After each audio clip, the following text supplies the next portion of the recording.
People say, oh, heating test and oh my God, it's so hard to pass a driving test. Oh my God. Tell you it's not. Most of the people that come in to go for a driving test can't drive. We all pass it here. Yeah. I'm telling you, most of the people that come here to do a test can't drive. They just can't drive well. They come here. Now this is going to ruffle. Is it ruffle a lot of feathers? Is that the right word to use? Ruffle. What people do is they come to a driving test centre just to pass.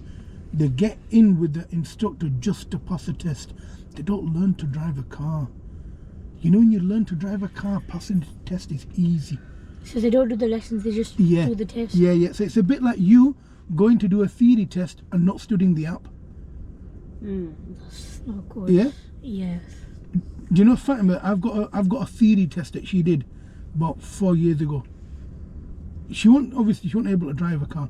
You know, she wasn't legally entitled to drive a car. Yeah. But she can do a theory. She did a theory and she got 38%. 38%, and she was a little kid. And she forget revising. She has no reference of a car, and she got 38%. I know some people that are studying for theory now are getting 40%, 38, 39. That means they're not actually reading the questions. So it's very, very important to learn to drive. Understand what the requirement is. Understand what we want you to do. Understand why you need to do it, where you need to do it, and what's the reason behind what you're doing. Once you understand the reason behind what you're doing, I swear to God, learning to drive is so easy. It's so easy.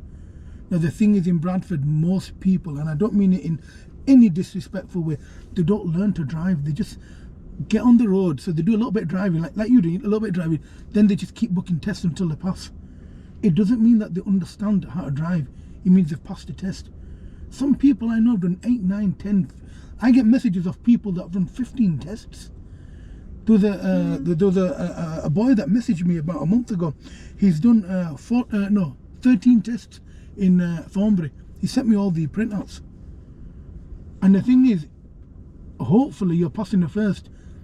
Your brother did, your sister did, your other brother did, hopefully your other sister will, and you will.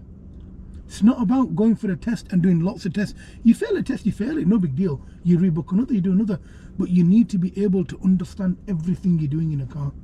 So while you're driving the car, when you're looking in the mirrors, why am I looking in the mirrors?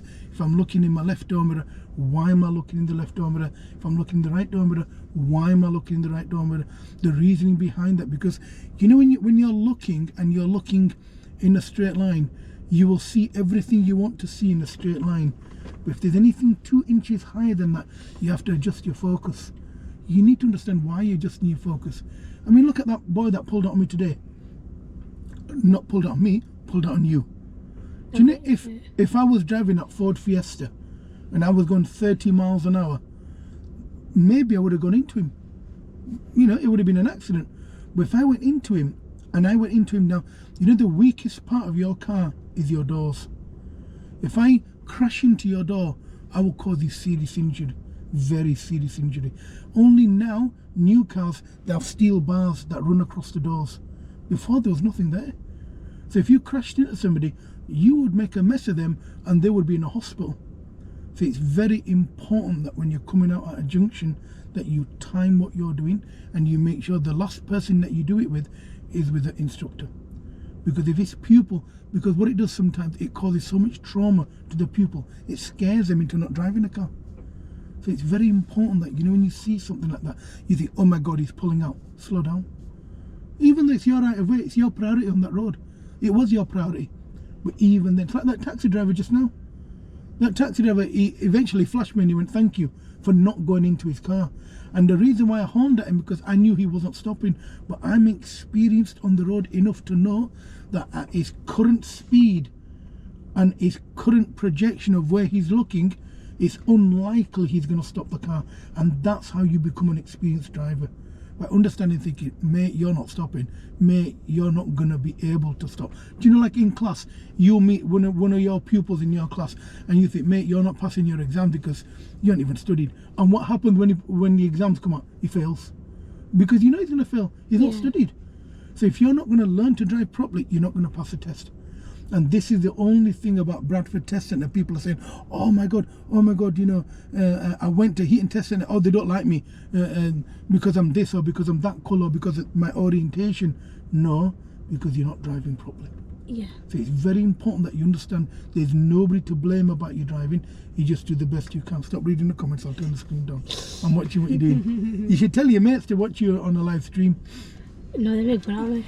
Okay, so first of all, you're driving today, wonderful, delighted with that, absolutely happy with that. Second thing we need to do is turn the car around. Okay, so we need to do a U-turn, as you Bradford guys call it U's. Effectively it's a turn in the road, 3-point turn, what all people call it, but it's not a 3-point turn, it's a turn in the road. So what you're going to do for me in a second, you're going to go into drive, you're going to do your round observations, make sure it's safe. Once it's safe, you'll release a little bit of brake and do a full lock to the right. The car go towards that gate. You'll stop just before you mount the pavement, so you get as close as you can to the pavement to maximise your turn, so you minimise how much you're reversing for. So you've done a full lock to right, you'll go towards that pavement, you'll come to a stop, you'll then go into reverse and do a full lock to left and start coming back. You'll come back reasonably close to the left, you'll then stop, then go into drive, and then we move off and we go along this road. Do you have any question, mademoiselle? I'll speak French. Right, French? It's a dad joke, you know what I mean? Might not be a very good one, but anyway, it is what it is. Okay, so into drive, let's do it together. Should we do it together? Do you want to do it on your own? Okay. If I mess up, then Yeah. Put it in drive.